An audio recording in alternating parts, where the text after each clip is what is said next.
Now let's see other limitation of Grignard reactions. एक तो मैंने आपको स्टार्टिंग में ही बता दी कि हम लोग ऐसा सॉल्वेंट यूज नहीं कर सकते जिसके अंदर एक्टिव हाइड्रोजन है, क्योंकि वहां पर क्या होगा, एसिड बेस रिएक्शन हो जाएगा और हमारा जो ग्रिग्नार्ड रिएजेंट है वो डिस्ट्रॉय हो जाएगा. ग्रिग्नार्ड रिएजेंट ही डिस्ट्रॉय हो गया तो रिएक्शन ही नहीं फर्दर प्रोसीड करेगा. So we have to choose our solvent very carefully. Now let's see कि उसके अलावा के लिमिटेशन है. ठीक है, अब लिमिटेशंस के अंदर आप ग्रिग्नार्ड रिएजेंट की सिंथेसिस करते हो ऑर्गेनो हेलाइड्स की प्रेजेंस में. ऑर्गेनो हेलाइड्स यहाँ पर मैंने इसलिए कह दिया कि या तो इसको अल्काइल हेलाइड कहें या अराइल हेलाइड कहें, तो कॉमनली क्या क्या क्या कह दिए इसको, ऑर्गेनो हेलाइड. ऑर्गेनो हेलाइड का रिएक्शन हम करते हैं विद मैग्नीशियम मेटल के साथ. तो यहाँ पर आती है अब सेकेंड लिमिटेशन. अगर हमारे ऑर्गेनो हेलाइड जो है उसके अंदर ऐसा ग्रुप प्रेजेंट है that is reactive toward Grignard reagent, तो वो भी आपके ग्रिग्नार्ड रिएजेंट की सिंथेसिस को प्रिवेंट करेगा. आपका ग्रिग्नार्ड रिएजेंट सिंथेसाइज ही नहीं होगा, और अगर सिंथेसाइज हो जाता है तो वो फॉरन ये ग्रुप्स उसको न्यूट्रलाइज कर देंगे. सो एट द एंड हमें ग्रिग्नार्ड रिएजेंट नहीं मिला. अब आपको रिएक्शन से ही आइडिया हो गया होगा कि कौन कौन से रिएक्टिव होते हैं groups toward Grignard reagent, but I am going to mention all of those here. अगर आपने ये एग्जांपल ली, आपने ये लिया ऑर्गेनो हेलाइड जिसके ऊपर अटैच है Br, ठीक है, but it has a substitute, उसको हम कह देते हैं लेट्स से कि इट इज A. तो अगर आपका जो ऑर्गेनो हेलाइड है उसके ऊपर A इनमें से कोई भी है तो रिएक्शन फर्दर प्रोसीड नहीं होगा, यानी कि ग्रिग्नार्ड रिएजेंट की सिंथेसिस नहीं होगी. ठीक है, अगर A इनमें से कोई भी ग्रुप है, आइदर यहाँ पर हाइड्रोक्सिल ग्रुप लगा हुआ है या कार्बोक्सिलिक ग्रुप या अमाइनो ग्रुप या नाइट्रो ग्रुप, या इनमें से कोई भी ग्रुप लगा हुआ है, तो फिर वो कंपाउंड जो है that is not going to prepare Grignard reagent. ठीक है, और जैसे मैंने पहले बताया कि अगर ग्रिग्नार्ड रिएजेंट इसके रिजल्ट में बन भी जाएगा, जो अगर माइन्यूट क्वांटिटी, तो वो भी न्यूट्रलाइज हो जाएगी वाया दीज ग्रुप्स. क्योंकि ये ग्रुप क्या है, ये जिस तरह ये वाला ग्रुप है, ये ग्रुप है, ये क्या कर रहे हैं, इनके पास एक्टिव हाइड्रोजन है, एक्टिव हाइड्रोजन उसको डिस्ट्रॉय कर देगी या फिर वो इनके साथ रिएक्ट कर लेगा और आपको आपका ग्रिग्नार्ड रिएजेंट फर्दर सबस्ट्रेट के साथ रिएक्ट करवाने के लिए अवेलेबल नहीं होगा.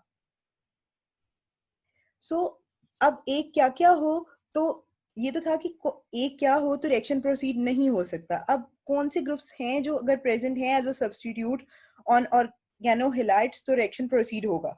वो ग्रुप है कि अगर अल्काइल, यानी कि यहाँ पर इसके साथ सब्स्टिट्यूशन हुई होती further methyl, ethyl, propyl and so on, तो देन ये रिएक्शन, इवन ये कि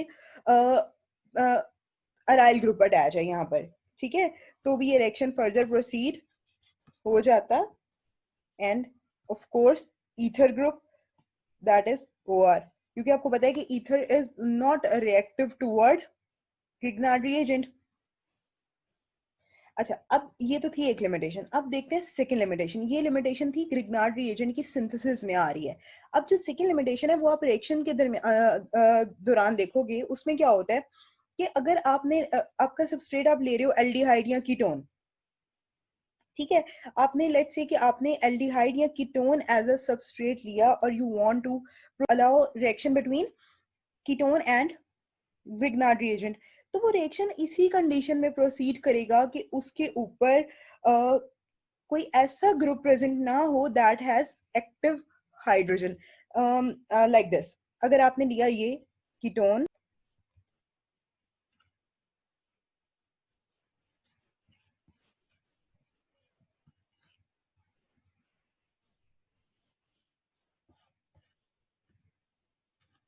ठीक है, आप ये कीटोन लेते हो और आप इसका रिएक्शन करवाना चाहते हो RMgX आपके जो ग्रिग्नार्ड रिएजेंट के साथ, तो दिस रिएक्शन विल प्रोसीड क्योंकि इसके ऊपर किसी किस्म का कोई एक्टिव हाइड्रोजन प्रेजेंट नहीं है. क्योंकि मैंने आपको बताया था, आपको याद हो कि एक्टिव हाइड्रोजन के साथ ये रिएक्शन फास्टली करते हैं क्योंकि वहां पर एसिड बेस रिएक्शन होता है. उस कंडीशन में ये न्यूक्लियोफिलिक एडिशन नहीं देगा, यानी कि इस केस में यहाँ पर ये जो आपकी इलेक्ट्रोफिलिक कार्बन है, जो पार्शियल पॉजिटिव कार्बन है, उसके ऊपर न्यूक्लियोफिलिक एडिशन यहाँ पर हो जाएगी क्योंकि it doesn't have active hydrogen. लेकिन अगर इसके ऊपर यहाँ पर सब्स्टिट्यूशन हुई होती इनमें से किसी अराइल ग्रुप पर, लेट्स से यहाँ पर सब्स्टिट्यूशन हुई है OH ग्रुप की, ठीक है, या फिर यहाँ पर OH की बजाय NH2 भी हो सकता है, तो इन दैट केस यहाँ पर ये न्यूक्लियोफिलिक एडिशन नहीं देगा, यहाँ पर ये एसिड बेस रिएक्शन देगा। तो अगर तो आप इंटेंशनली यहाँ पर एसिड बेस रिएक्शन करवाना चाहते हो तो फिर तो आप रिएक्शन यहाँ पर इसको प्रोसीड कर सकते हो। But if you wanted to, जिसमें हम लोगों को, आपको मैंने स्टार्टिंग में बताया कि if we want to increase number of carbon, यानी कि यहाँ पर आप ये आप यूज कर रहे थे, लेट्स से कि आप एक कार्बन इंक्रीज करना चाहते हो तो आप यहाँ पर CH3 यूज कर रहे थे, CH3MgX यूज कर रहे थे। तो क्या होता है कि कार्बन कार्बन बॉन्ड फॉर्मेशन होती है, तो वो यहाँ पर नहीं होगी। तो इस वजह से ये चीज आपने जहन में रखनी है कि आपने एल्डिहाइड या कीटोन या कोई भी और आप ले रहे हो, यहाँ पर जस्ट मैं एल्डिहाइड कीटोन की एग्जांपल कोट कर रही हूँ, लेकिन कोई भी आप सबस्ट्रेट ले रहे हो तो उस सबस्ट्रेट का आपने सिर्फ वो फंक्शनल ग्रुप नहीं देखना जो आप जिस पे रिएक्शन करवाना चाहते हो, आपने उस पूरे स्ट्रक्चर को देखना है कि उसके ऊपर कोई ऐसा फंक्शनल ग्रुप तो प्रेजेंट नहीं है जो ग्रिग्नार्ड रिएजेंट के साथ रिएक्शन कर कर उसको अवेलेबल ना रहने दे to attack on this group, functional group. तो अब इसका हल भी है कि हम कोई ऐसा एजेंट यूज करें जो इसको, इस ग्रुप को मास्क कर ले। मास्क करने का मतलब ये है कि जब वो इसको मास्क कर लेगा, एक तरह से इसको कवर कर लेगा, तो it will no longer be available for the attack of Grignard reagent. फिर अगर ये मास्क है, एक तरह से ये कह लो कि अब ये लो, इसको मास्क कर दिया हमने, कवर कर दिया, ऐसे नहीं होता। केमिस्ट्री में यहाँ पर इसका रिएक्शन करवाते हैं हम फर्दर किसी चीज के साथ जो इसको आकर इनएक्टिव कर देता है फॉर द टाइम बीइंग, और फिर उसको हम रिवर्स भी कर लेते हैं जब हमें हमारा इंटेंशनल रिएक्शन मिल जाता है, तो फिर हम उसको दोबारा से रिवर्स कर लेते हैं और वो अनमास्क हो जाता है। बट वो भी आप लोगों को यहाँ पर आपको रिक्वायर नहीं है इतनी नॉलेज। अभी आपका क्या है कि इसको वो मास्क करवा दें हम पहले, और फिर हम ग्रिग्नार्ड रिएजेंट के साथ इसका रिएक्शन करवाएं, तो वो फिर क्या करेगा, यहाँ पर ही अटैक करेगा, क्योंकि ये रिएक्शन, ये जो फंक्शनल ग्रुप था वो एक्टिव नहीं रहा because of masking of this group. तो मैंने आपको ये भी बता दिया कि इसको कैसे करवा सकते हैं, लेकिन this is one of the limitation of these Grignard reagent reactions, क्योंकि ये बेसिकली ना, ये ग्रिग्नार्ड रिएजेंट्स जो इनकी स्पेशलिटी है ना, वो भी यही है कि ये बहुत ज्यादा रिएक्टिव होते हैं, और वही इसकी लिमिटेशन की रीजन भी बनती है। अच्छा, मैंने ऐड नहीं किया था कि मैं आपको बाद में बताती हूँ, क्योंकि अब फिर मैं आपको करवा भी दूंगी साथ ही कि यहाँ पर सियानो ग्रुप जो है, C ट्रिपल बॉन्ड N अगर अटैच हो तो वो भी रिएक्शन प्रोसीड नहीं होगा, ग्रिग्नार्ड रिएजेंट को सिंथेसाइज नहीं करने देगा। तो उसका क्या है कि इस तरह के रिएक्शन को हम कहते हैं कि ग्रिग्नार्ड रिएजेंट का रिएक्शन विद इलेक्ट्रोफाइल्स। तो अब इसका रिएक्शन देख लेते हैं कि ये कैसे करता है। ठीक है, बिल्कुल C डबल बॉन्ड O की तरह है, क्योंकि जो हमारा C triple bond N group है ना, इस पे carbon is partial positive and nitrogen is partial negative. तो सेम अब क्या होगा कि जब हम लोग इधर कोई भी R ग्रुप कर दो, ठीक है, सिंपल, तो अब क्या हो रहा है कि यहाँ पर हम लोगों ने इसका जब रिएक्शन करवाया विद ग्रिग्नार्ड reagent, तो it is going to attack on this electrophilic carbon, और एज अ रिजल्ट ये इलेक्ट्रॉन शिफ्ट कर देंगे ऑन नाइट्रोजन। तो हमारे पास आ गया R, इसको R डैश कह लो, R dash double bond N negative. ठीक है, और इस N नेगेटिव के साथ आप यहाँ पर अटैच कर दोगे Mgx पॉजिटिव। इसकी हम करवाएंगे एक्वस एसिड के साथ रिएक्शन, यानी कि इसके अंदर हम डाल देंगे dilute acid, that is H2OH positive. यहाँ पर ये वाला मैं आपको करके नहीं दिखा रही स्टेप, क्योंकि ये मैंने बहुत डिटेल में पीछे एक्सप्लेन किया। मैं यहाँ पर सिंपल बता रही हूँ आपको कि यहाँ पर हो जाएगी, इस पॉइंट पर हो जाएगी प्रोटोनेशन, और आपको मिल जाएगा RCR dash double bond NH। और अगर हम लोग इसकी फर्दर, आप लोगों का रिएक्शन जो है इस लेवल पर, ग्रेजुएशन के लेवल पर यहाँ पर आप खत्म कर देते हो, तब भी more than enough. Aqueous acid की प्रेजेंस में ये कन्वर्ट हो जाता है ये ग्रुप इनटू कार्बोनाइल, यानी कि C double bond NH will convert into C double bond O. तो we will get ketone. If someone asks you कि क्या alkynes Grignard reagent के साथ reaction देते हैं, reaction करते हैं, तो उसका क्या है कि आप को पहले पूछोगे कि क्या अल्काइन जो है वो टर्मिनल है या स्ट्रक्चर के दरमियान में है, तो उस पे आपका जो है आंसर वो डिपेंड करता है. देखो एक किया है C triple bond C and then C, ये टर्मिनल अल्काइन नहीं है. अच्छा, अब इसके अगेंस्ट मैं एक टर्मिनल बना देती हूँ C triple bond C and H. Now एक क्या है टर्मिनल और एक टर्मिनल पॉइंट पर अल्काइन नहीं है, तो इनमें से एक जो है वो ग्रिग्नार्ड रिएजेंट के साथ रिएक्शन देता है, तो वो कौन सा है. अब आप देखो, this alkyne doesn't have any hydrogen, so that's mean कि इसके पास एक्टिव हाइड्रोजन नहीं है. This is not going to react with Grignard reagent. जबकि अब आप इस टर्मिनल अल्काइन को देखो, तो यहाँ पर टर्मिनल पोजीशन पर जो अल्काइन प्रेजेंट है इसके साथ H प्रेजेंट है, तो this H is active hydrogen, that's mean कि दिस इज एसिडिक हाइड्रोजन. अब वो कैसे है, ये जो कार्बन है, कार्बन इज sp, तो इस sp हाइब्रिडाइज्ड कार्बन के अंदर s का कैरेक्टर जो है वो ज्यादा है. सो दैट्स द रीजन कि इसकी इलेक्ट्रोनेगेटिविटी जो है वो ज्यादा है, और it will pull this electron cloud, और यहाँ पर ये इलेक्ट्रॉन डेंसिटी को, कार्बन हाइड्रोजन बॉन्ड की इलेक्ट्रॉन डेंसिटी को अपनी तरफ अट्रैक्ट कर लेगा.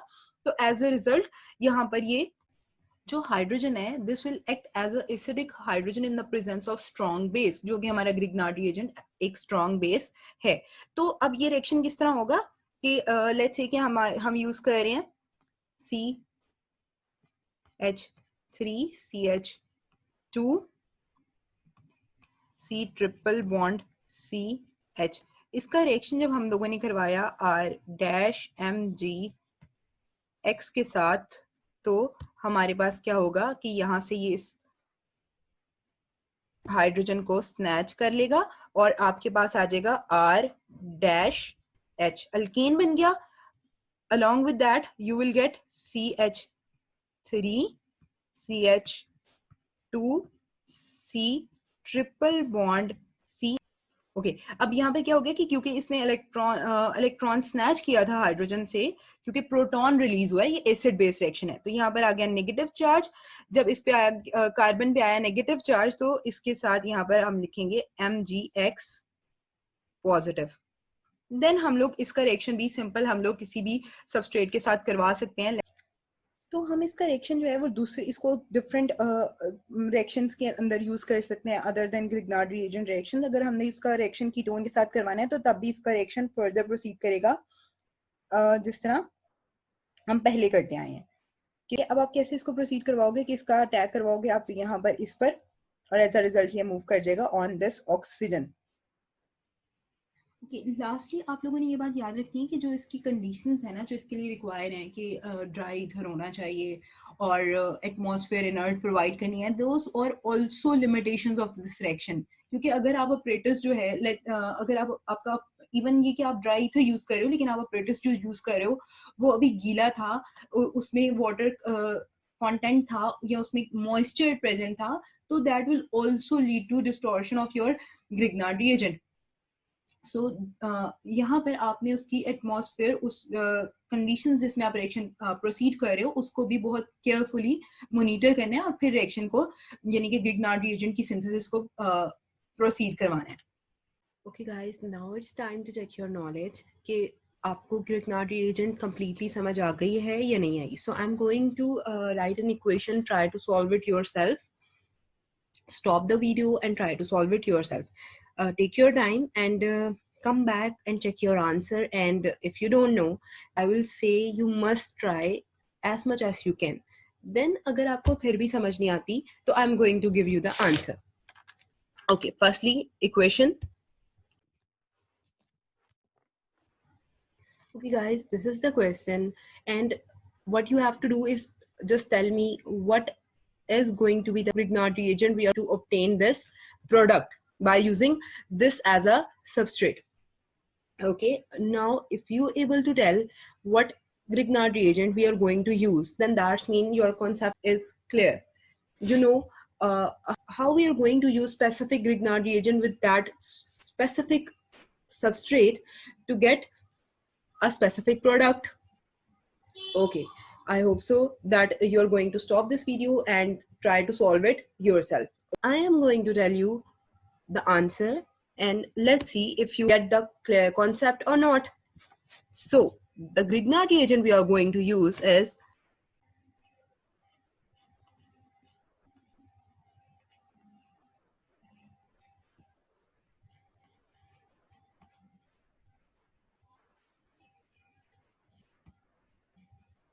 आपको पता है कि यहाँ पर फॉर्मूला क्या होता है ग्रिग्नार्ड रिएजेंट का RmgX। अब यहाँ पर X जो है वो क्योंकि X is not given in your equation, at the end हमारे पास साइड प्रोडक्ट में कौन सा हेलाइड आ रहा है, सो दैट्स मीन कि आप यहाँ पर कोई भी हेलोजन यूज कर सकते हो, तो so I am simply going to write X. So the question is कि now if you used 1 mole of Grignard reagent in this equation, then that means you still have to work on your concept. But if you are one of those who added 2 moles of Grignard reagent, then that means you clearly have the idea that in this equation we have used acid bromide derivatives of carboxylic acid. We allow the substrate to react with 2 moles of Grignard reagent. And I'm not going to go in details because this concept has already been discussed in previous video. That was part 1 of Grignard reactions. Okay guys, that was all about Grignard reagent reactions. Take care guys. Allah Hafiz.